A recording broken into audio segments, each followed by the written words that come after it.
Se você já tentou vender algo e sentiu que estava empurrando o produto, em vez de levar o cliente a querer comprá-lo, então este capítulo é para você. Hoje a gente vai direto ao ponto. A estratégia SPIN, o coração do método que pode transformar qualquer conversa de vendas. Agora, se você ainda não viu os outros capítulos dessa série sobre SPIN Selling, recomendo fortemente que confira a playlist completa. Lá, a gente já falou sobre os desafios das vendas complexas e como cada tipo de pergunta pode influenciar um cliente a tomar uma decisão. Mas chega de introdução e vamos entender como estruturar sua abordagem de vendas com a estratégia SPIN na prática. Capítulo 4. A estratégia SPIN. O capítulo 3 concluiu que o propósito das perguntas em uma visita de vendas é detectar necessidades implícitas e desenvolvê-las em necessidades explícitas. Neste capítulo, examinaremos como as 4 perguntas SPIN, situação, problema, implicação e necessidade de solução, podem ser utilizadas para ajudar nesse processo de desenvolvimento de necessidades. Perguntas de situação. Em nossa pesquisa na Hutwait, descobrimos que logo no início da visita de vendas, principalmente com novas contas ou novos clientes, as perguntas dos vendedores tendem a seguir um padrão identificável. Suponha, por exemplo, que você esteja me visitando pela primeira vez. Que perguntas você faria? Você poderia querer saber algo sobre mim, então faria perguntas como: qual é sua posição? Há quanto tempo está aqui? Você toma as decisões de compra? Em sua opinião, quais são os objetivos nesta área? Você poderia querer também saber algo sobre meu negócio. Então poderia perguntar: que tipo de negócio você dirige? O negócio está crescendo ou diminuindo? Qual é seu volume anual de vendas? Quantas pessoas você emprega? Para entender como meu negócio está operando, você poderia fazer perguntas como: que equipamento você está usando atualmente? Há quanto tempo você o tem? Ele é seu ou alugado? Quantas pessoas o utilizam? Qual é o fator comum em todas essas perguntas? Cada uma delas reúne informações e dados históricos sobre a situação do cliente naquele momento. Por isso, demos a elas o nome de perguntas de situação. As perguntas de situação são uma parte essencial da maioria das visitas de venda, particularmente aquelas feitas no início do ciclo de vendas. Mas o que nossa pesquisa descobriu sobre elas? As perguntas de situação não estão positivamente relacionadas ao sucesso. Em visitas bem-sucedidas, os vendedores fazem menos perguntas de situação do que naquelas que fracassam. Exemplos de perguntas de situação. Que equipamento você usa atualmente? Quantas pessoas você emprega aqui? Há quanto tempo esta unidade funciona? Encontrando dados sobre a situação atual do cliente A, pesquisa mostra que as perguntas de situação são mais utilizadas em visitas que fracassam. São utilizadas em excesso por pessoas inexperientes. Vendedores inexperientes fazem mais perguntas de situação do que aqueles que têm mais experiência em vendas. As perguntas de situação são uma parte essencial do questionamento, mas devem ser utilizadas com cuidado. Vendedores bem-sucedidos fazem menos perguntas de situação. Cada pergunta que eles fazem tem um foco ou propósito específico. Os compradores se aborrecem rapidamente ou ficam impacientes se lhes fazem perguntas de situação demais. Essas conclusões são fáceis de explicar. Pergunte-se: quem se beneficia com as perguntas de situação? O comprador ou o vendedor? O vendedor, claro. Um cliente ocupado geralmente não sente enorme prazer e satisfação ao dar detalhes e mais detalhes de sua situação a um vendedor. Isso acontece principalmente com compradores profissionais e agentes de compra. Certa vez, trabalhei durante várias semanas com compradores. Mesmo em meu papel neutro de observador, resmungava comigo mesmo quando um vendedor atrás do outro me fazia perguntas como: fale-me de seu negócio, ou quais são as etapas até a decisão de compra. Não sei como os compradores mantiveram sua sanidade, respondendo pacientemente às mesmas perguntas dia após dia. Acabei acreditando que há um lugar especial no inferno, reservado para vendedores maléficos, onde eles permanecem por toda a eternidade, sendo forçados a responder às suas próprias perguntas de situação. Por que vendedores inexperientes fazem mais perguntas de situação do que aqueles com maior experiência? Provavelmente porque essas perguntas são mais fáceis de fazer e eles se sentem mais seguros. Quando eu não sabia muito sobre vendas, minha principal preocupação era tomar cuidado para não ofender o comprador. E como as perguntas de situação pareciam inofensivas, eu fazia muitas delas. Infelizmente, naquele tempo, eu não havia aprendido a grande verdade em vendas. Não se deve aborrecer os clientes para que eles comprem. A falha das perguntas de situação é que, do ponto de vista do comprador, elas provavelmente sejam entediantes. Isso significa que não se deve fazer perguntas de situação? Não, é impossível vender sem elas. O que a pesquisa mostra é que pessoas bem-sucedidas não fazem perguntas de situação desnecessárias. Elas fazem sua lição de casa antes da visita e, através de um bom planejamento, eliminam muitas perguntas que poderiam aborrecer o comprador. À medida que os vendedores ganham experiência, seu comportamento muda. Eles não passam mais a maior parte da visita reunindo informações sobre a situação. Em vez disso, suas perguntas passam para uma área diferente. Perguntas de problema. É bastante provável que vendedores experientes façam perguntas como: Festas? Você está satisfeito com seu equipamento atual? Quais são as desvantagens ao lidar com seu sistema atual? Não é difícil processar picos de carga com seu sistema atual? Sua máquina atual é confiável? Qual é o fator comum em todas essas perguntas? Cada uma investiga problemas, dificuldades ou insatisfações. Cada uma convida o cliente a declarar necessidades implícitas. Nós as chamamos de perguntas de problema. E nossa pesquisa descobriu que perguntas de problema estão mais fortemente associadas ao sucesso em vendas do que as perguntas de situação. Em vendas menores, a ligação é muito forte. Quanto mais perguntas de problema o vendedor faz, maiores as chances de a visita ser um sucesso. Exemplos de perguntas de problema. Sua máquina atual é difícil de usar? Você está satisfeito com... Você tem problemas de qualidade? Sobre problemas, dificuldades ou insatisfações do cliente, as pesquisas mostram que as perguntas de problema são mais utilizadas em visitas bem-sucedidas, principalmente se for uma venda pequena. São feitas mais frequentemente por vendedores experientes. Há estratégias PIN em vendas maiores, no entanto, as perguntas de problema não estão tão ligadas ao sucesso. Não há evidências de que aumentar as perguntas de problema melhore a eficácia nas vendas. A proporção entre perguntas de situação e perguntas de problema feitas por vendedores é reflexo de sua experiência. Pessoas experientes fazem uma quantidade maior de perguntas de problema. Vamos examinar mais atentamente o significado dessas conclusões. É natural que perguntas de problema tenham um efeito mais positivo nos clientes do que perguntas de situação.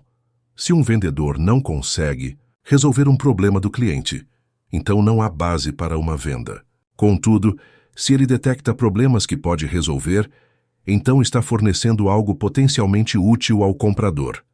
Perguntas de problema e experiência também é fácil entender por que pessoas experientes fazem menos perguntas de situação e mais perguntas de problema.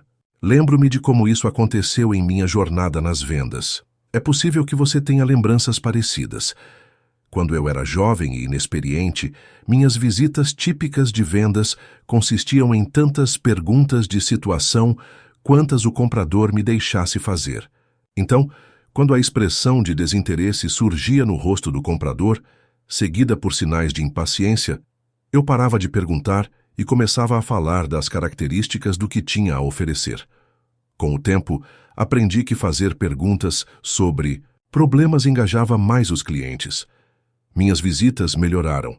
Logo, estava passando mais tempo investigando dificuldades do cliente e menos tempo reunindo detalhes intermináveis da situação dele. Perguntas de problema na venda grande. É verdade que as perguntas de problema estão bastante relacionadas ao sucesso nas vendas simples, mas são uma parte essencial da investigação à medida que as vendas crescem. Afinal, se alguém não consegue descobrir qualquer problema para resolver. Então não tem base para um relacionamento profissional. Em vendas maiores há, como veremos neste capítulo, outros tipos mais poderosos de perguntas. Contudo, são as perguntas de problema que fornecem a matéria-prima a partir da qual o restante da venda será construído. Quando estamos treinando vendedores de contas-chave, é muito provável que nosso ponto de partida seja uma análise de como eles estão fazendo perguntas de problema. Uma pergunta mais difícil porque as perguntas de problema teriam mais impacto em vendas simples do que nas grandes. Vamos examinar evidências de pesquisa. Como mostra a figura 4.3, em nossa análise de 646 vendas simples, descobrimos que o nível de perguntas de problema era o dobro nas visitas que tiveram êxito. E como descrito no capítulo 3, quando treinávamos pessoas que vendem bens mais baratos a fazerem perguntas de problema, havia um aumento significativo em suas vendas. Entretanto, as perguntas de problema têm uma ligação muito menor com o sucesso em vendas maiores. Figura 4. Isso porque as necessidades implícitas, como vimos no capítulo 3, não são indicadores de sucesso em vendas maiores. O propósito das perguntas de problema é revelar necessidades implícitas. Então, se as necessidades implícitas não são indicadores de sucesso na venda maior, as perguntas de problema também não o são. Análise de 646 vendas simples mostra que visitas bem-sucedidas têm mais perguntas de problema. Número de perguntas de problema 5,1. Visitas mal-sucedidas 1. Exceção interessante. Embora as perguntas de problema geralmente funcionem melhor em vendas pequenas do que nas grandes, há uma exceção interessante. Mas aqui, Imai, presidente da Cambridge Corporation, executou alguns experimentos conosco no Japão. Embora no Ocidente seja bastante aceitável fazer perguntas a compradores sobre problemas, isso não é tão fácil na cultura japonesa. Há sempre o risco de estar insultando ou sendo ofensivo se alguém sugere que o cliente, uma pessoa de status, tem problemas. Devido a essa diferença cultural, os vendedores japoneses fazem muito poucas perguntas de problema comparados aos ocidentais. Contudo, embora as perguntas de problema possam ser mais difíceis de fazer, existe alguma evidência de que elas se liguem ao sucesso em vendas no Japão? Trabalhando com a divisão de engenharia de produtos da Fuji Xerox, Imai descobriu que, apesar das barreiras para fazê-las, as perguntas de problema estavam, de fato, mais ligadas a vendas bem-sucedidas. Quando um grupo de vendedores foi treinado em habilidades de investigação, que incluíam perguntas de problema, suas vendas cresceram 74%, comparadas a um grupo de controle não treinado. Nesse caso, as perguntas de problema estavam bastante ligadas ao sucesso em uma venda grande. Análise de 1.406 vendas maiores mostra pouca diferença no número de perguntas de problema. Número de perguntas de problema, 4,7. Visitas bem-sucedidas, 4. 5. Visitas mal-sucedidas. Perguntas de problema não predizem o sucesso em vendas maiores. Perguntas de implicação. Vendedores mais experientes, ao lidarem com clientes de contas-chave, conseguem fazer perguntas de situação e de problema de forma mais adequada. Infelizmente, é aí que a investigação da maioria das pessoas para. Em vendas simples, pode-se ter muito sucesso ao detectar problemas e demonstrar que eles podem ser solucionados. Por isso, um estilo de venda baseado apenas em perguntas de situação e de problema pode ser eficiente. No entanto, esse método não funciona tão bem em vendas maiores. O exemplo a seguir ilustra o motivo. Vendedor. Pergunta de situação. Você usa máquinas com tortomate nesta divisão? Comprador. Sim, tenho 3. Vendedor. Pergunta de problema. Seus operadores têm dificuldade em operá-las? Comprador. São bem difíceis, mas aprendemos a fazê-las funcionar. Vendedor. Oferecendo uma solução. Poderíamos resolver essa dificuldade operacional para você com nosso novo sistema EasyFlow. Comprador. Quanto custa seu sistema? Vendedor. O sistema básico custa cerca de $120 mil, IMC. Comprador. Surpreso. $120 mil. Só para ter uma máquina mais fácil de usar. Você só pode estar brincando. O que aconteceu aqui? O comprador percebe uma pequena necessidade implícita. Elas são bem difíceis, mas não considera que o problema justifique uma solução de $120 mil. Se o preço do sistema EasyFlow fosse de apenas $120 em vez de $120 mil, o comprador teria reagido da mesma forma? Provavelmente não. Embora $120 mil pareça um valor exagerado, $120 é um preço baixo a pagar para facilitar o uso das máquinas. Se esta fosse uma venda pequena e o produto EasyFlow custasse apenas $120, bastaria detectar a necessidade implícita de que as máquinas atuais são difíceis de usar para fechar o negócio. Como vimos no capítulo 3, necessidades implícitas contribuem muito para o sucesso em vendas menores. No entanto, em vendas maiores, não basta detectar problemas e oferecer soluções. O que o vendedor deveria ter feito? Aqui entram as perguntas de implicação, essenciais para tornar o problema mais significativo antes de apresentar uma solução. Veja como um vendedor mais experiente usaria as perguntas de implicação para aumentar a percepção da gravidade do problema. Vendedor. Pergunta de problema. Elas são difíceis para seus operadores usarem? Comprador. Necessidade implícita. São bem difíceis, mas aprendemos a fazê-las funcionar. Vendedor. Pergunta de implicação. Você mencionou que são difíceis de usar. Que impacto isso tem na sua produção? Comprador. Ainda achando o problema pequeno. Muito pouco, porque treinamos 3 funcionários que sabem operá-las. Vendedor. Pergunta de implicação. Se você só tem 3 pessoas treinadas, isso não cria gargalos no trabalho? Comprador. Minimizando o problema. Não, só quando um operador da Contortomate sai, temos dificuldades até treinarmos um substituto. Vendedor. Pergunta de implicação.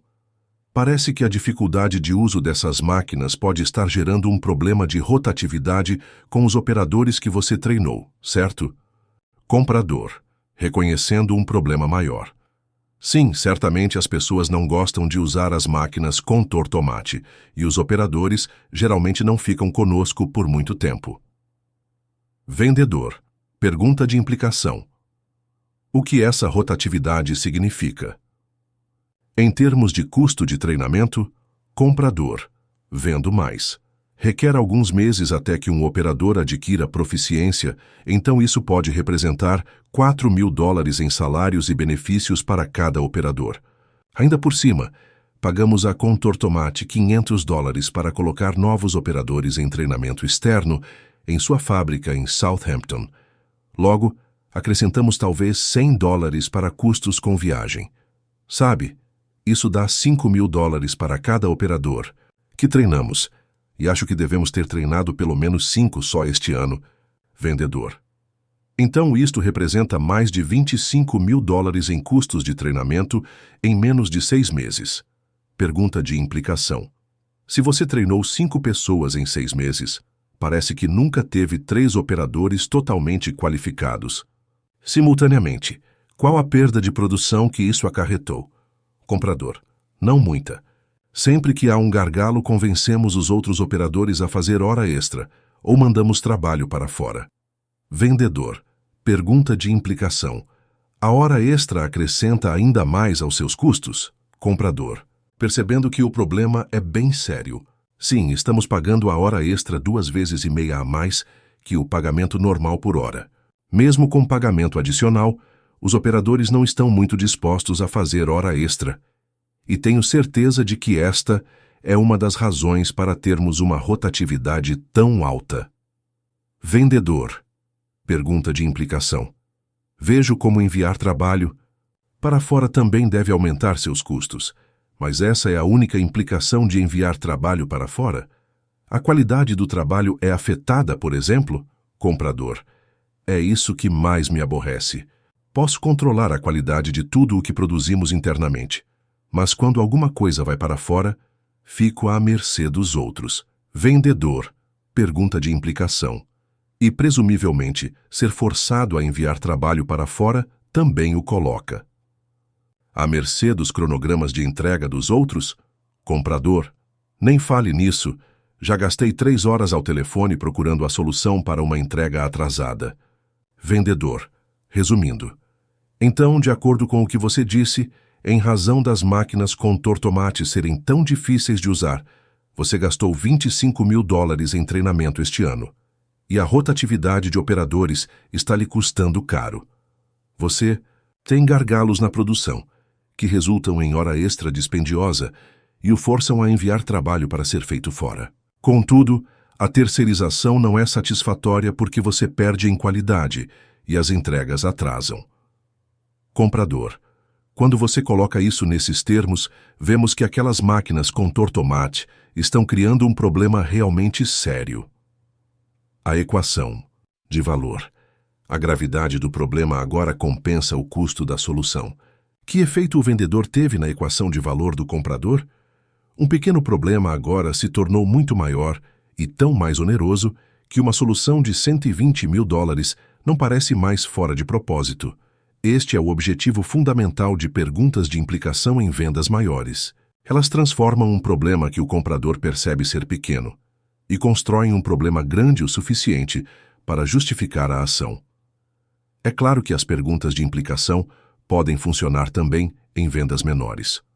Há alguns meses, eu conversava com um amigo sobre carros. A conversa foi mais ou menos assim. Amigo: como está seu carro, Neil?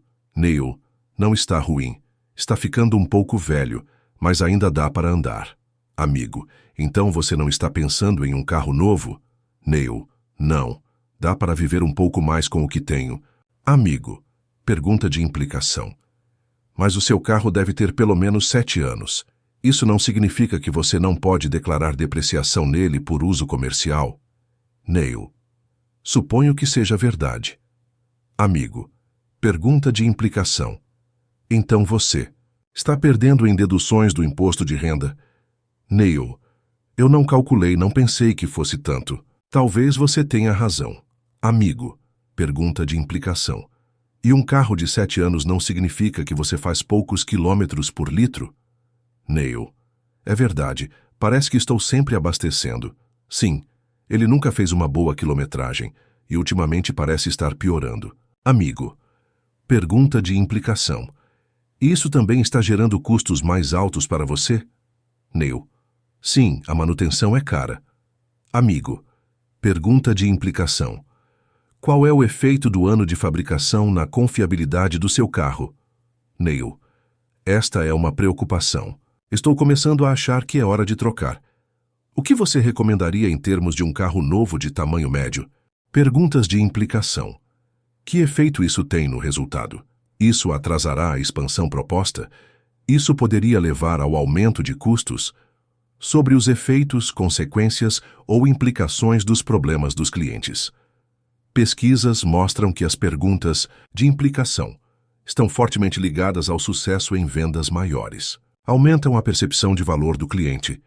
São mais difíceis de responder do que as perguntas de situação ou de problema. Profissionais técnicos muitas vezes vendem melhor do que imaginam. Há um aspecto interessante na conversa sobre carros. Não foi uma visita de vendas, e meu amigo não entende nada sobre vendas. Ele é um consultor de engenharia que foge sempre que alguém pede para vender algo. No entanto, fez um trabalho melhor ao desenvolver minhas necessidades do que 99% dos profissionais que vendem carros. Muitos profissionais, especialmente aqueles que fazem perguntas diagnósticas em seu trabalho, aprendem rapidamente a usar as perguntas de implicação como ferramenta de vendas. Na Huthwaite, treinamos diversos profissionais e organizações de consultoria. Ficamos sempre surpresos com a rapidez com que aqueles que acreditam ser incapazes de vender se tornam hábeis em aplicar perguntas de implicação. Atualmente, estamos treinando sócios de uma das 8 maiores empresas de auditoria. Nada parece mais distante da imagem de um vendedor de sucesso do que o estereótipo de um auditor. Como diz o ditado, filho, se você não quer o entusiasmo e a pressão de ser contador, torne-se um auditor. Alguns dos auditores que treinamos compartilham essa visão sobre si mesmos e se surpreendem ao perceber que muitas das perguntas que fazem no dia a dia também os ajudam a vender melhor. Quando as perguntas de implicação funcionam. Melhor, as perguntas de implicação são extremamente eficazes em certos tipos de vendas. Como já vimos, elas são essenciais em vendas maiores, quando é preciso aumentar a percepção do problema na mente do cliente. Nossa pesquisa também mostrou que as perguntas de implicação funcionam muito bem com tomadores de decisão. Em conversas com usuários ou influenciadores, pode ser suficiente fazer perguntas de problema, mas com tomadores de decisão não é tão simples. Esses profissionais valorizam vendedores que exploram implicações, pois seu sucesso depende de enxergar além do problema imediato e compreender suas consequências. Muitos tomadores de decisão comentam positivamente sobre vendedores que fazem perguntas de implicação, dizendo coisas como: essa pessoa falava minha linguagem. Ou seja, implicações são a linguagem dos tomadores de decisão. Quem domina essa linguagem tem mais chances de influenciá-los. Uma descoberta curiosa da pesquisa é que as perguntas de implicação têm grande impacto em vendas de alta tecnologia. Não sabemos exatamente por quê.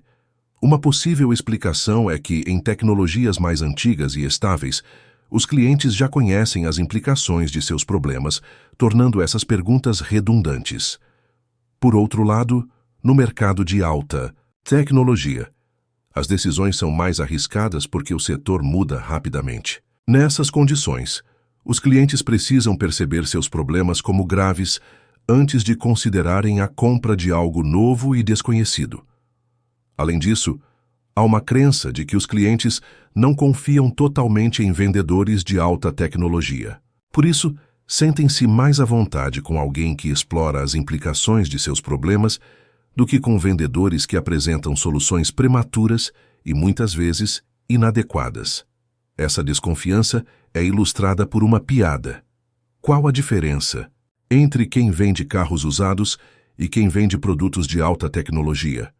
Resposta: os vendedores de carros usados sabem que estão mentindo. Um aspecto potencialmente negativo: as perguntas de implicação não são uma novidade. Pessoas persuasivas sempre usaram essa técnica para detectar e ampliar problemas, explorando suas implicações. Sócrates era um mestre nisso. Se lermos qualquer diálogo de Platão, veremos que ele usava perguntas de implicação para persuadir. No entanto, a história de Sócrates também mostra um risco. Ao exagerar os problemas, as perguntas de implicação podem deixar os clientes desanimados ou frustrados. Vendedores que fazem muitas dessas perguntas podem tornar o cliente negativo e desmotivado. Sócrates teve um grande poder de persuasão, mas acabou sendo forçado a tomar cicuta.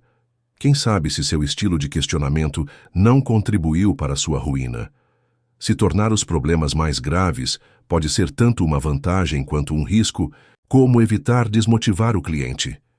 A resposta está no próximo tipo de pergunta. Perguntas de necessidade de solução. Nossa pesquisa na Hutwait mostrou que pessoas bem-sucedidas usam dois tipos de perguntas para transformar necessidades implícitas em necessidades explícitas. Primeiro, utilizam perguntas de implicação para fazer com que o problema seja percebido como mais grave. Em seguida, recorrem a um segundo tipo de pergunta para destacar o valor ou a utilidade da solução.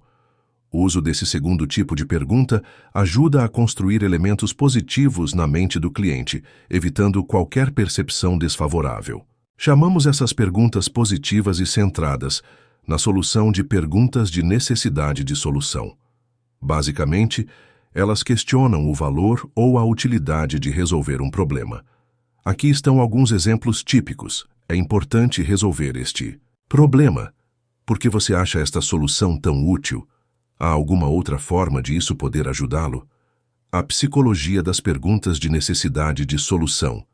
Essas perguntas produzem dois efeitos principais. Focam a atenção do cliente na solução, e não no problema. Isso ajuda a criar uma atmosfera positiva, na qual a ênfase está nas soluções e ações, e não apenas nos problemas e dificuldades. fazem o cliente destacar os benefícios da solução.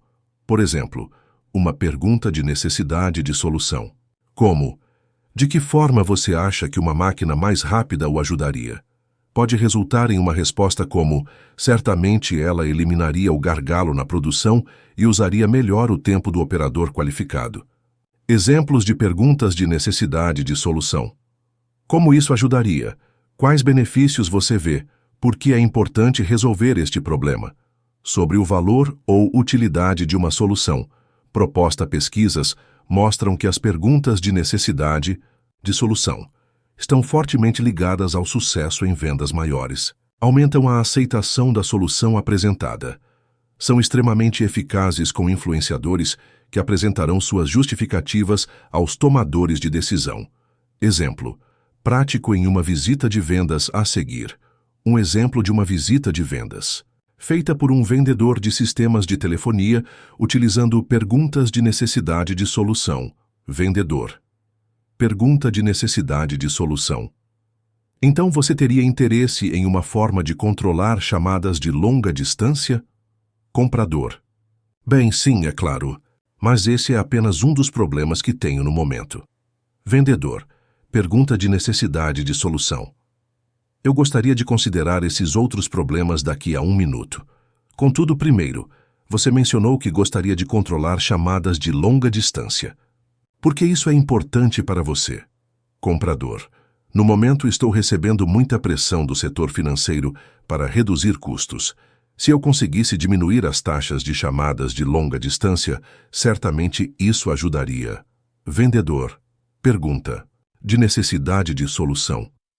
Ajudaria se você pudesse restringir chamadas de longa distância apenas para pessoas autorizadas? Comprador: sim. Isso certamente evitaria o uso excessivo de chamadas de longa distância que estamos tendo. A maior parte vem do uso não autorizado. Vendedor: podemos voltar às questões que você levantou sobre preparar relatórios de gerenciamento do sistema.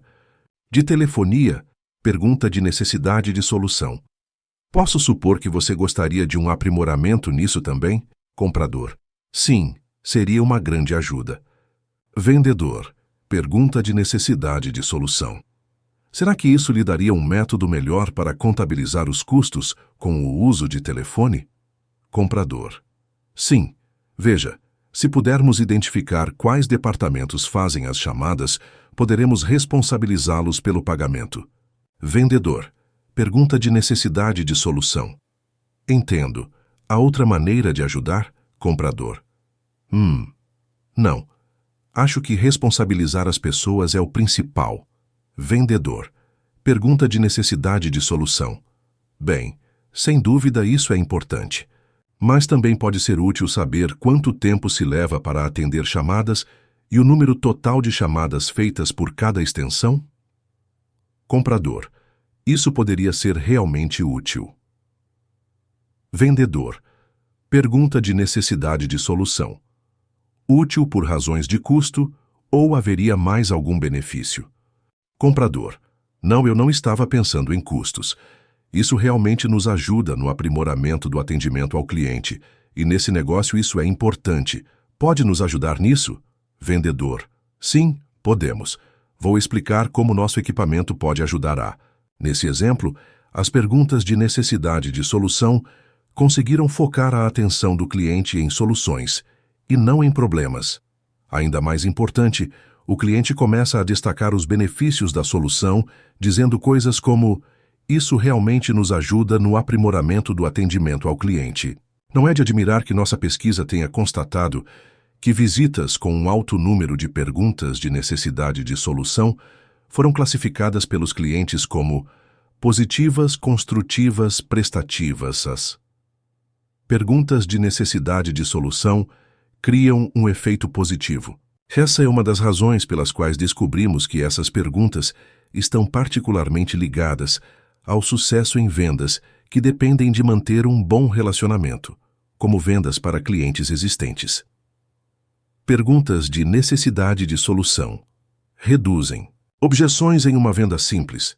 Há normalmente uma relação direta entre o produto e o problema que ele resolve. É possível que uma solução atenda exatamente ao problema. Por exemplo, uma pessoa preocupada com o risco de incêndio de documentos importantes poderia resolver esse problema com a compra de um armário de arquivo à prova de fogo. No entanto, à medida que a venda se torna mais complexa, a adequação entre o problema e a solução geralmente se torna menos direta. Problemas em vendas maiores podem ter várias causas, e a solução oferecida ao cliente pode lidar melhor com algumas dessas partes do que com outras. Um problema como baixa produtividade, por exemplo, pode ser causado por diversos fatores. Quando a solução é apresentada, existe o risco de o cliente focar nas áreas em que ela não resolve, em vez daquelas que serão solucionadas. Quando isso acontece, o cliente pode contestar toda a solução, como mostra este exemplo. Vendedor. Então, seu principal problema é uma alta taxa de rejeição ao material que usa para testes técnicos. Nosso novo material é tão fácil de usar que a taxa de rejeição dos seus técnicos seria reduzida em aproximadamente 20%. Comprador, levantando objeção. Calma. Não é apenas o material de teste que cria a taxa de rejeição. Há muitos outros fatores, como a temperatura do processador e a oxidação do fixador. Não me venha com uma conversa sobre material fácil de usar. O que aconteceu? O comprador levantou uma objeção porque a solução do vendedor lida apenas com uma faceta de um problema complexo.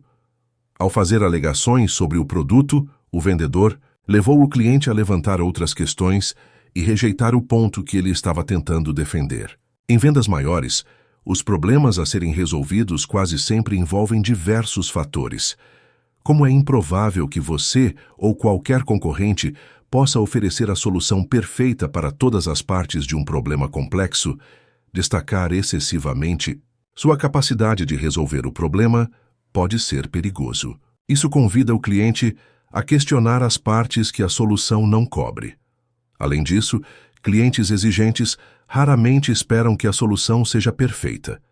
Em vez disso, eles querem saber se você pode resolver os elementos mais importantes do problema a um custo razoável.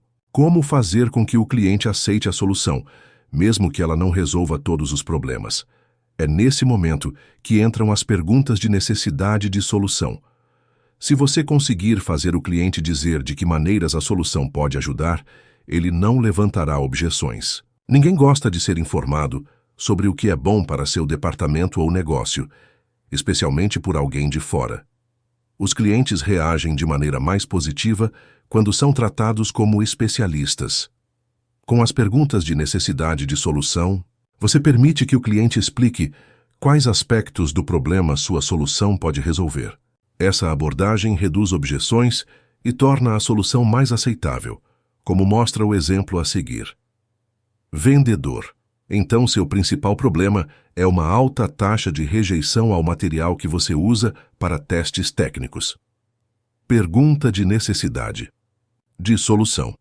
Pelo que você disse, está interessado em qualquer coisa que possa reduzir essa taxa? Comprador. Ah, sim. É um grande problema e precisamos tomar providências. Vendedor. Pergunta de necessidade de solução. Suponha que eu tenha um material mais fácil para seus técnicos usarem, isso ajudaria? Comprador.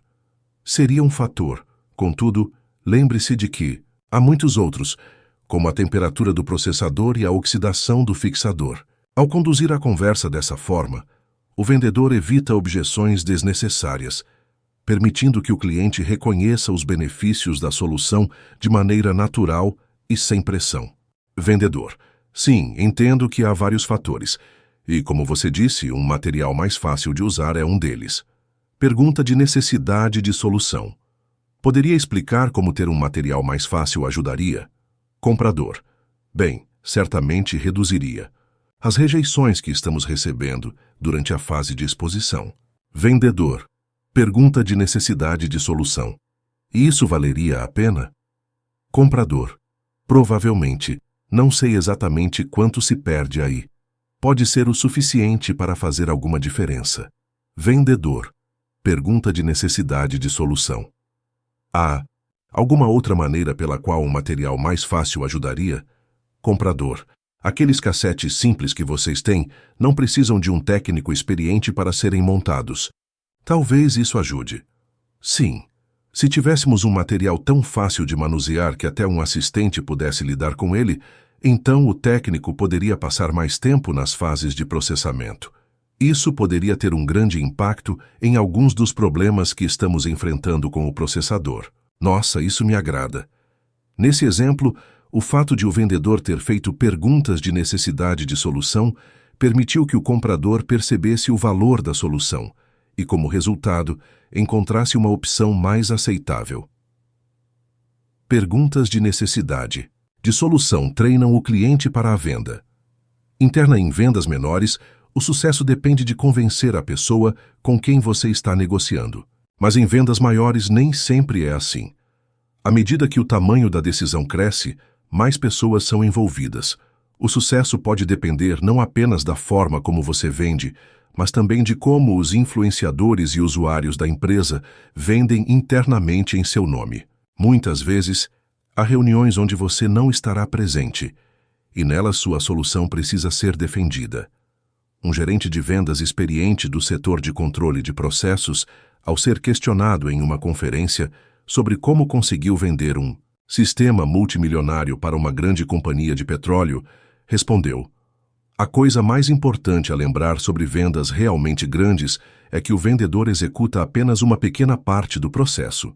A verdadeira venda acontece dentro da empresa, quando as pessoas a quem você vendeu tentam convencer os outros. Acho que consegui, porque passei muito tempo garantindo que os meus contatos soubessem como vender a minha solução internamente. Eu agi como o diretor de uma peça. Trabalhei durante os ensaios, mas não estive no palco durante a apresentação. Muitos vendedores querem ser excelentes atores. Meu conselho é, se você quer fechar vendas realmente grandes, precisa perceber que, mesmo tendo uma ótima apresentação, estará no palco por apenas uma pequena parte do tempo. Se não dirigir os ensaios do resto do elenco, a apresentação será um fracasso. A maioria das pessoas com experiência em vendas de grandes contas concordaria com essa análise. O fato é que boa parte da venda acontece quando você não está por perto. Por isso, quanto melhor você preparar seus defensores internos, mais fácil será para eles convencerem os outros.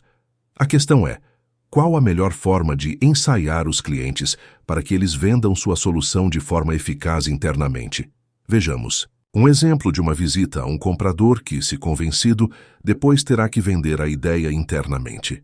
Vendedor. E outra forma como o sistema pode ajudá-lo é reduzindo os níveis de estoque. Comprador. Bom, isso é algo que precisamos melhorar. Vou conversar com o vice-presidente financeiro amanhã e mencionarei isso a ele. Vendedor. Diga a ele que nosso sistema conta com etiquetagem automática de auditoria. Comprador. Auditoria do quê? Vendedor. É um sistema eficaz para documentar e recuperar registros de estoque. Comprador. Ah, entendi. Vou falar isso para ele. Vendedor. Diga a ele que conseguimos reduzir os custos de estoque da empresa Snitch Teda em 12%. Comprador. Por causa desse sistema de auditoria automática? Vendedor. Sim. Além disso, ao controlar os picos sazonais, podemos obter um resultado ainda melhor.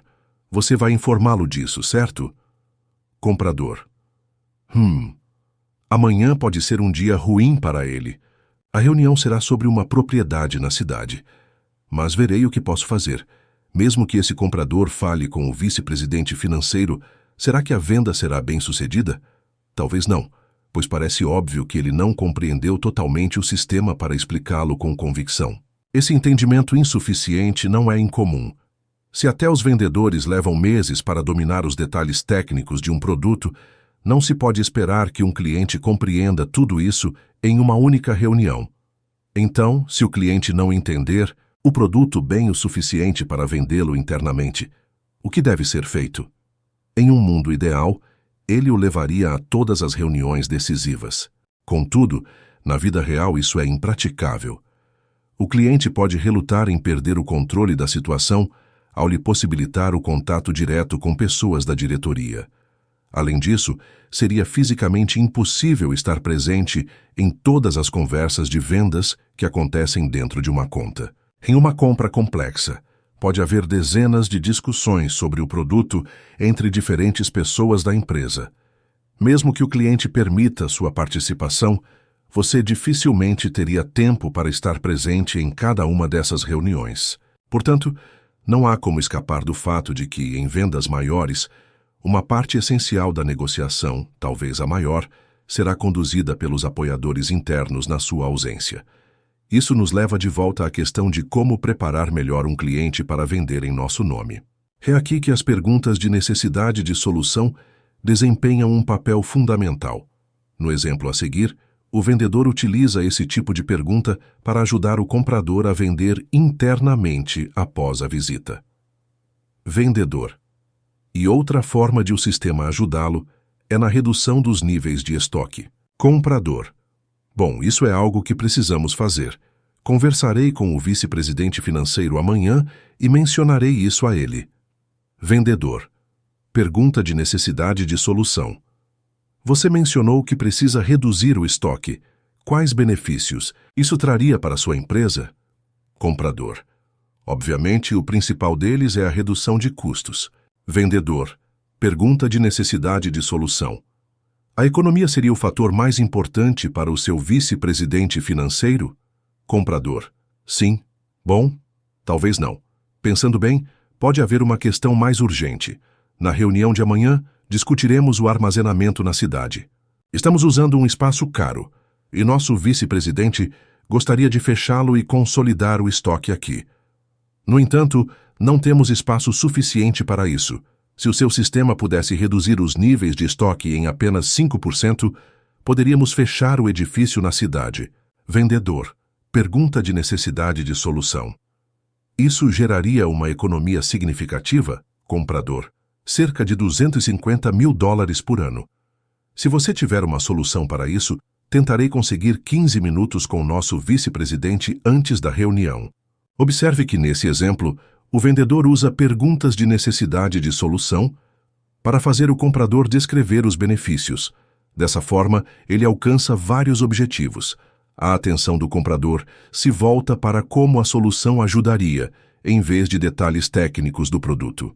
Não se pode esperar que os compradores aprendam sobre o produto com profundidade suficiente para explicá-lo com clareza. No entanto, pode-se esperar que compreendam suas próprias necessidades e desafios. As perguntas de necessidade de solução focam naquilo que o comprador conhece melhor, seu próprio negócio, e como a solução proposta pode ajudá-lo.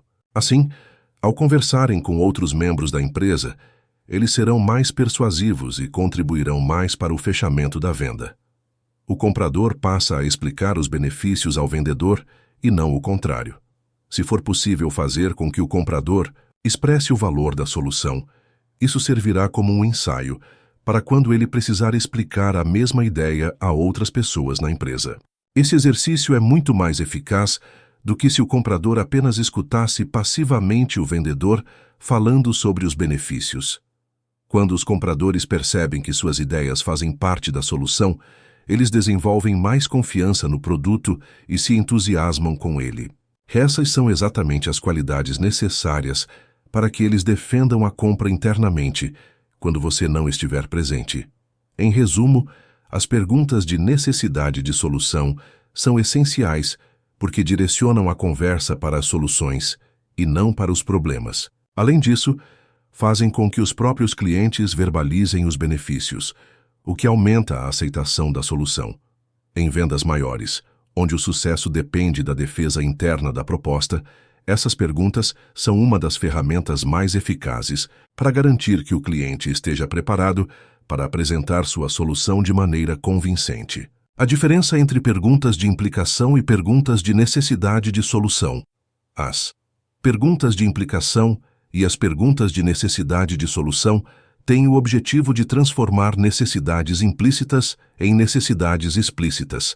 Como ambas têm propósitos semelhantes, é fácil confundi-las.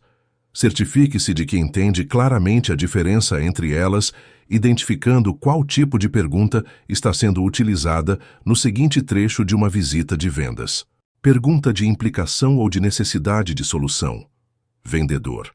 A morosidade do seu sistema atual cria gargalos em outras áreas do processo? Comprador. Sim, especialmente na fase de preparação. Vendedor. A fase de preparação é uma área que você gostaria de acelerar. Comprador. Sim, estamos gastando muito tempo agora mesmo na preparação. Vendedor.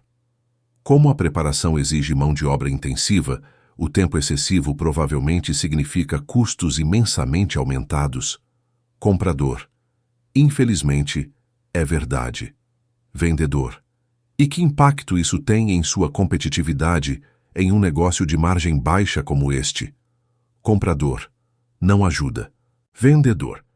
Então, o que você gostaria de ver seria a redução nos custos de preparação. Comprador. Certamente isso nos tornaria mais competitivos. Vendedor. Isso nos ajudaria de alguma outra maneira? As perguntas de implicação são os exemplos 1, 3 e 4.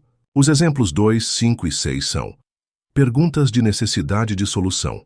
Não se espante se for difícil decidir qual é qual. Primeiro, até a equipe da Huthwaite teve dificuldades. Nos primeiros estágios de nossa pesquisa, frequentemente nos deparávamos com exemplos de perguntas que não conseguimos classificar corretamente. Escrevíamos esses exemplos em um grande quadro branco no escritório. De vez em quando, nos reuníamos para discutir esses problemas de classificação difíceis. Casos limítrofes é o termo técnico, para garantir que tivéssemos o padrão necessário para esse tipo de pesquisa entre nós. Durante uma dessas discussões, o filho de 8 anos de um membro da equipe chegou ao escritório para buscar o pai. Estávamos no meio de uma conversa demorada sobre os exemplos no quadro, tentando chegar a um acordo sobre quais seriam perguntas de implicação e quais seriam perguntas de necessidade de solução.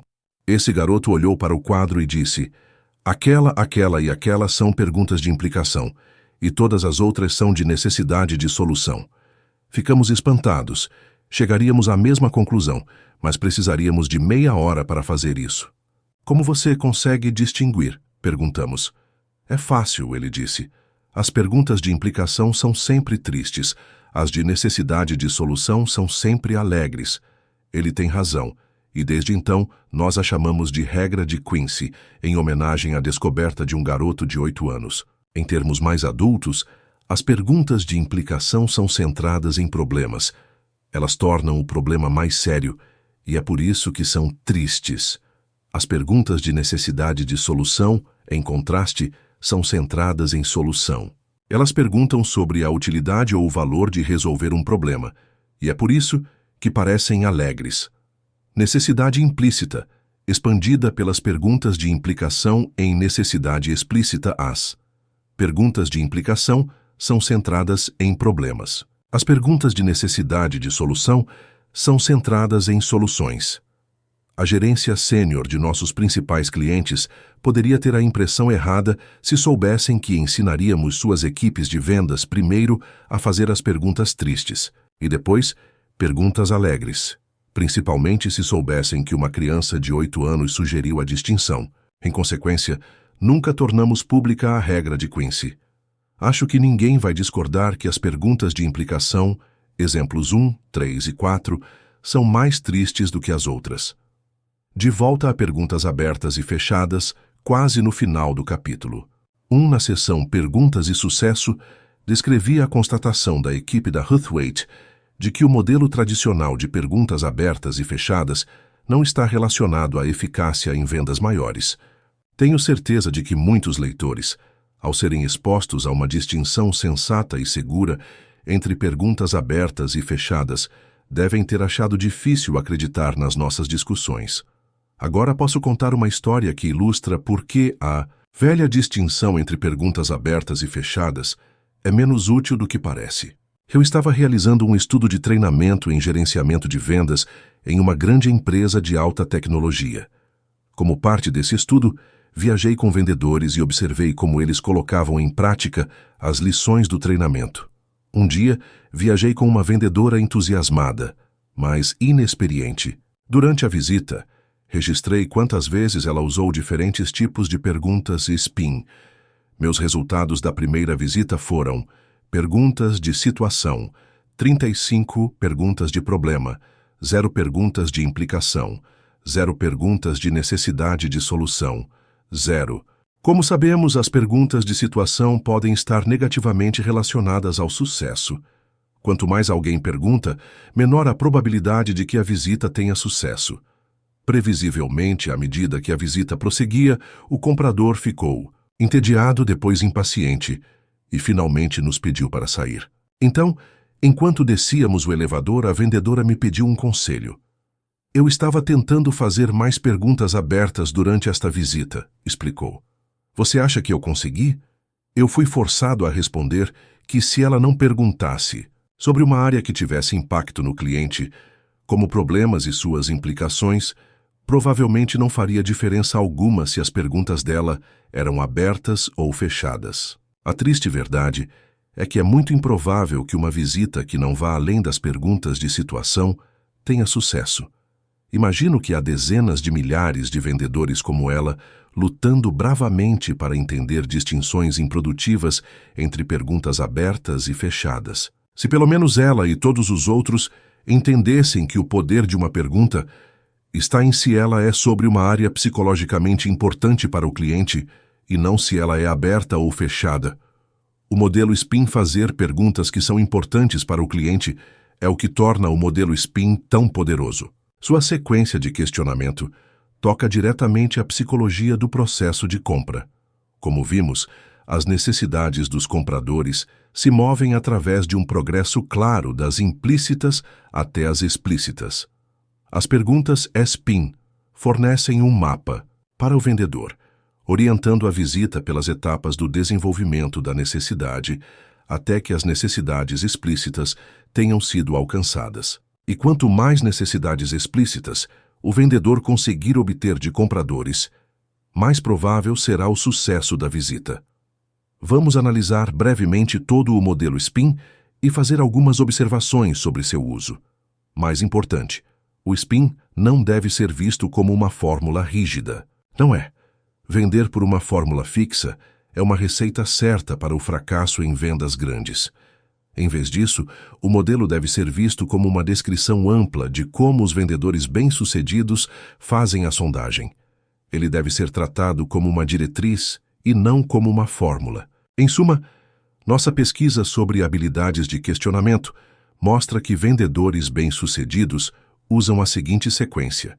Imagine um vendedor conduzindo uma conversa estratégica para entender melhor as necessidades do comprador e, assim, oferecer a melhor solução. Esse processo segue um método chamado SPIN, que é formado por 4 tipos de perguntas: situação, problema, implicação e necessidade de solução. Primeiro, o vendedor faz perguntas de situação para entender o contexto do comprador. Essas perguntas ajudam a estabelecer um cenário e levam naturalmente para o próximo passo. Em seguida, vêm as perguntas de problema, que fazem o comprador revelar dificuldades ou desafios que enfrenta. A partir dessas respostas, surgem as necessidades implícitas, ou seja, problemas que o comprador reconhece, mas ainda não expressou como algo urgente. Para aprofundar esse sentimento, o vendedor faz as perguntas de implicação. Elas mostram as consequências dos problemas mencionados, fazendo com que o comprador perceba a gravidade da situação. Isso desenvolve ainda mais as necessidades implícitas. Quando o comprador já está bem consciente da importância de resolver o problema, entram as perguntas de necessidade de solução. Aqui, o próprio comprador declara o que precisa para solucionar sua dor, transformando a necessidade implícita em uma necessidade explícita. Por fim, quando as necessidades explícitas estão claras, o vendedor pode apresentar os benefícios de sua solução, conectando-os diretamente ao que o comprador acabou de expressar. Esse método é altamente eficaz porque conduz a conversa de forma natural, levando o comprador a perceber por si mesmo a importância de resolver o problema e aceitar a solução oferecida. Inicialmente, Os vendedores fazem perguntas de situação para estabelecer dados antecedentes. Entretanto, não fazem tantas, porque as perguntas de situação podem aborrecer ou irritar o comprador. Em seguida, eles passam rapidamente às perguntas, de problema para explorar problemas, dificuldades e insatisfações. Ao fazer perguntas de problema, eles descobrem as necessidades implícitas dos clientes. Em vendas menores, pode ser adequado oferecer soluções neste ponto, mas em vendas maiores bem-sucedidas, o vendedor se contém e faz as perguntas de implicação, para que as necessidades implícitas se tornem maiores e mais urgentes. Então, quando o comprador concorda que o problema é suficientemente sério para justificar a ação, os vendedores bem-sucedidos fazem perguntas de necessidade de solução para encorajar o comprador a se concentrar em soluções e para descrever os benefícios que a solução traria. Em suma, este é o modelo SPIN. Evidentemente, nem sempre ele funciona nesta sequência. Por exemplo, se um cliente começa uma visita dando uma necessidade explícita, seria possível ir direto às perguntas de necessidade de solução para que o comprador converse sobre como os benefícios a serem oferecidos o ajudariam a atender a essa necessidade. Ou, às vezes, quando se está explorando um problema ou suas implicações, pode-se ter de fazer perguntas de situação para se obter mais base. Contudo, na maioria das visitas, o questionamento segue naturalmente a sequência SPIN. Muitos vendedores, experientes ao conhecerem as 4 perguntas simples, dizem: "Eu poderia ter lhe dito isso sem precisar de uma pesquisa tão detalhada." Isso é bom senso, é óbvio. É claro que eles têm razão. Descobrimos este modelo observando milhares de pessoas bem-sucedidas vendendo. Logo, não é de surpreender que o modelo pareça óbvio a pessoas bem-sucedidas. Não gosto de descrever o modelo SPIN como uma descoberta revolucionária sobre como vender. É muito melhor pensar nele como a maneira como pessoas bem-sucedidas vendem em um bom dia de visita. Vou lhe pedir para pensar em uma de suas visitas de maior sucesso. Ela não seguiu, em termos gerais, o modelo SPIN. Você não começou descobrindo algo sobre a situação do cliente. Então, presume-se que tenha começado com as perguntas de situação. Você logo passou para a discussão de um problema que o cliente tinha. Como fez isso? Fazendo perguntas de problema. Então, se você pensar em suas visitas mais bem-sucedidas, poderá se lembrar de que, enquanto o cliente falava, o problema parecia ficar maior e mais urgente. Por que isso aconteceu? Presumivelmente, porque você estava desenvolvendo o problema com perguntas de implicação. Finalmente, em suas melhores visitas, você estava dizendo os benefícios ao cliente? Ou o cliente estava ficando animado e lhe dizendo coisas como: "Outra forma de você me ajudar seria..." Na maioria de minhas vendas bem-sucedidas, foi o cliente quem mencionou os benefícios. E como isto aconteceu? Usei perguntas de necessidade de solução. E estou certo de que é exatamente isso que você tem feito em suas visitas bem-sucedidas. Logo, é provável que você esteja usando o modelo SPIN em suas vendas mais eficazes. O SPIN não é novo nem inesperado. Sua força vem de ser uma descrição simples e precisa de um processo complexo. Em consequência, ele o ajuda a ver o que está fazendo bem e o ajuda a identificar áreas em que você precisa de mais prática. Como usar as perguntas? SPIN. Para fazer bem as perguntas SPIN, é preciso primeiro reconhecer que o papel em uma visita de vendas é o de resolver problemas. Os problemas do cliente ou necessidades implícitas são o cerne de toda venda. Com o passar do tempo, ajudei minhas vendas imensamente, reconhecendo com clareza esse fato simples. Antes de ir a uma visita, eu me pergunto: que problemas posso resolver para este cliente? Quanto maior a clareza que eu tiver sobre os problemas que posso resolver, mais fácil será fazer perguntas eficazes durante a discussão. Aqui está uma técnica simples para ajudá-lo a planejar sua estratégia de visita e as perguntas. Antes da visita, anote pelo menos 3 problemas potenciais que o comprador pode ter e quais os produtos ou serviços que podem resolvê-los. Então, anote alguns exemplos de perguntas de problemas reais que você faria para descobrir cada um dos problemas potenciais que identificou. Não sou o único a achar útil fazer uma lista de áreas-problema antes de cada visita. Um vendedor, experiente de uma divisão da Kodak, me escreveu: "Vendo há mais de 20 anos, e quando você sugeriu que se fizesse uma lista das áreas-problema antes de cada visita, achei a ideia tão simples que não valeria o esforço. Contudo, experimentei fazer isso, e é uma maneira comprovadamente útil para clarear minhas ideias e passar rapidamente pelos estágios iniciais da venda." Muitos outros consideraram essa sugestão simples bastante útil. Experimente. Dessa forma, você descobrirá as necessidades implícitas com mais rapidez, e isso também ajudará a não gastar tanto tempo fazendo perguntas de situação desnecessárias. A maioria dos vendedores acha as perguntas de implicação mais difíceis de fazer que as perguntas de situação ou de problema. Na média das visitas de vendas que estudamos, apenas uma entre 20 perguntas feitas era de implicação. Parece que, apesar de as perguntas de implicação serem poderosas, muitas pessoas têm dificuldade em usá-las. No entanto, há boas evidências, veja o apêndice A, caso tenha dúvidas, de que, ao fazer mais perguntas de implicação, as visitas serão mais bem-sucedidas. Qual conselho prático podemos oferecer para ajudá-lo a usar perguntas de implicação com mais frequência e de forma mais eficaz? Pela nossa experiência, a principal razão pela qual as pessoas fazem tão poucas dessas perguntas importantes é que elas não as planejam antecipadamente. Veja uma maneira simples de ajudá-lo a planejar. Perguntas de implicação. Como planejar? Perguntas de implicação. Escreva um problema potencial que o cliente possa ter. Pergunte-se a que dificuldades relacionadas esse problema poderia levar e anote-as.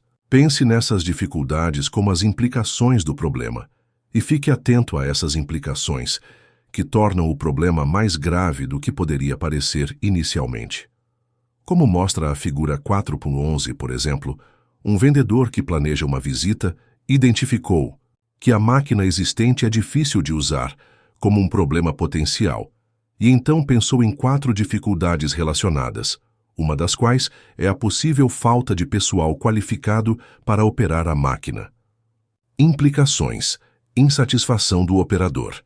Pergunte se isso leva a problemas de rotatividade. É caro treinar operadores. Pergunte sobre os custos de treinamento. Pode significar que não há pessoas suficientemente qualificadas para operá-la. Pergunte sobre custos de hora extra. Dificuldades de recrutamento. Se é difícil de usar, pode haver problemas de qualidade na produção. Pergunte sobre os níveis de refúgio, planejando perguntas de implicação. Para cada dificuldade, anote as perguntas que ela sugere. Por exemplo, na figura 4.11, o vendedor notou que a falta de pessoas qualificadas sugere perguntas de implicação sobre custos de hora extra e dificuldades de recrutamento. Este é um método simples, mas funciona. Mesmo as pessoas mais inteligentes que estudei acham difícil fazer perguntas de implicação, a menos que as tenham planejado antecipadamente. Se você usar nosso método simples ou um mais elaborado, o princípio básico será o mesmo. Boas perguntas não surgem espontaneamente, enquanto você conversa com o cliente. Se não planejar suas perguntas com antecedência, não conseguirá pensar nelas durante a visita. Sendo eficaz ao usar perguntas de necessidade de solução, as perguntas de necessidade de solução são tão simples e poderosas que você esperaria que elas fossem parte de toda visita de vendas. Nenhum outro tipo de pergunta tem um efeito positivo tão consistente no cliente. Em consequência, ainda me causa surpresa que em quase metade das visitas que estudamos, os vendedores não usavam qualquer pergunta de necessidade de solução. Parece que, assim como as perguntas de implicação, as pessoas as consideram difíceis de fazer. E pior ainda, quando o vendedor médio usa uma pergunta de necessidade de solução, muitas vezes o faz no momento errado da visita. Então, vamos primeiro examinar quando não fazer perguntas de necessidade de solução e depois como melhorar nossas habilidades em usá-las no momento certo da visita. Evite perguntas de necessidade de solução no início da visita. Algumas pessoas cometem o erro de usar perguntas de necessidade de solução muito cedo, antes de identificar os problemas do cliente. Paul Landauer, do laboratório Abbott, conta a história de observar um de seus vendedores começar a visita com a pergunta de necessidade de solução. Senhor, cliente, se eu pudesse lhe mostrar algo interessante, o senhor ficaria interessado?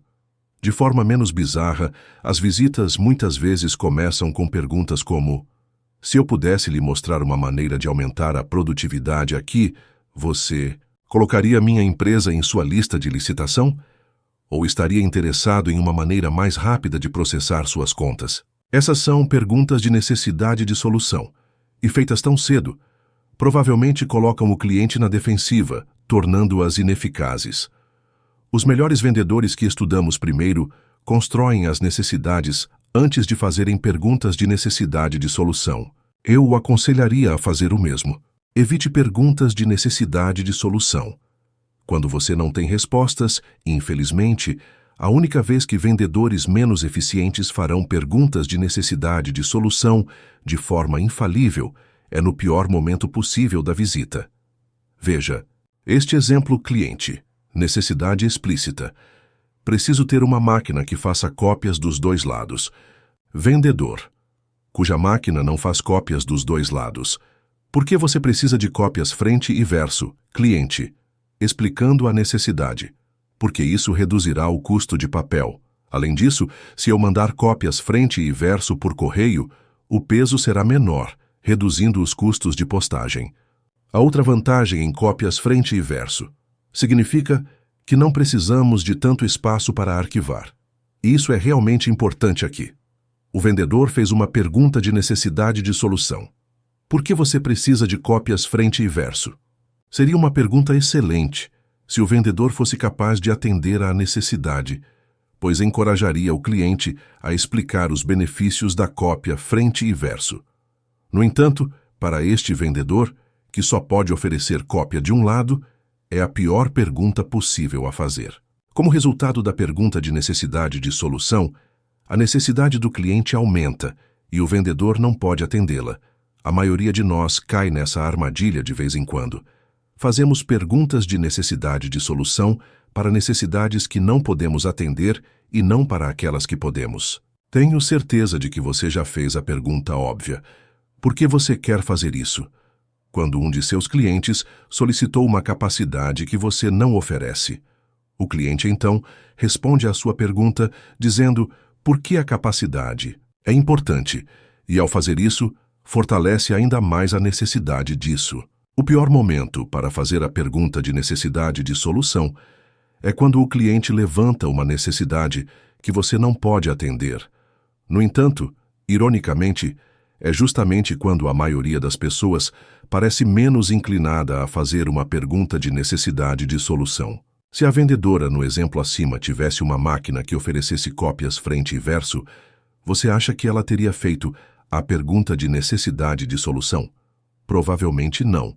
Em nossos estudos, descobrimos que, quando os clientes levantavam necessidades que o vendedor podia atender, a reação do vendedor era muito mais frequentemente começar a falar sobre soluções, em vez de fazer perguntas de necessidade de solução. Praticando perguntas eficazes de necessidade de solução. As perguntas de implicação exigem planejamento cuidadoso. Você não pode aprimorar suas habilidades com elas, a menos que esteja preparado para investir muita paciência e esforço. Ao mesmo tempo, vimos pessoas aumentarem acentuadamente suas habilidades com perguntas de necessidade de solução apenas ao se acostumarem com a ideia por meio de alguns exercícios práticos e objetivos. Veja um exemplo de um exercício simples, que o ajudará a praticar perguntas de necessidade de solução. Peça a um amigo ou colega para ajudá-lo. A pessoa que você escolher não precisa saber nada sobre vendas. Meu filho tem sido minha vítima para este exercício. Escolha um assunto sobre uma necessidade que você acredite que a outra pessoa tenha. Você poderia, por exemplo, escolher falar sobre um carro novo, férias, uma mudança de emprego, ou, como é o caso de meu filho, uma filmadora digital. Faça perguntas de necessidade de solução, para que a outra pessoa fale sobre os benefícios do assunto em discussão. Em meu caso, por exemplo, fiz perguntas ao meu filho como estas: por que você acha que seria bom ter uma câmera de vídeo? O que isso nos permitiria fazer que não podemos fazer agora? Alguém mais na família ficaria satisfeito se comprássemos uma câmera? Você acha que teria vantagens de custo comparado a uma Super 8? Quando você tenta esse exercício, note duas coisas. Como na vida real ele desperta o entusiasmo notável em seu cliente. Uma vendedora de contas-chave da Xerox certa vez me disse que experimentou o exercício com um amigo, usando um carro novo como assunto. Uma semana depois, ela realmente comprou um carro novo, explicando a ele: suas perguntas realmente me convenceram. O poder das perguntas de necessidade de solução é frequentemente visível nesses exemplos práticos. Fique atento a eles. Ao contrário das perguntas de implicação, que tendem a ser específicas a um determinado problema do cliente, as perguntas de necessidade de solução têm uma ampla generalidade. Muitas das perguntas que você usará nesse exercício prático são as mesmas que pode usar em visitas reais. Há muitas perguntas de necessidade de solução como estas. Por que isso é tão importante? Como isso ajudaria? Seria útil se... Alguma outra maneira de ajudá-lo? Pratique-as primeiro em situações seguras como este exercício. Depois, experimente-as em visitas reais. Acho que você ficará surpreso com a eficácia delas. E assim concluímos mais um capítulo dessa jornada incrível. Se você está gostando dessa leitura e quer continuar acompanhando, não se esqueça de conferir a playlist na descrição, onde você encontra todos os capítulos anteriores. E se você acha que vídeo como esse é útil de alguma forma, deixe seu like e se inscreva no canal e ative o sininho para não perder os próximos episódios. Nos vemos no próximo capítulo.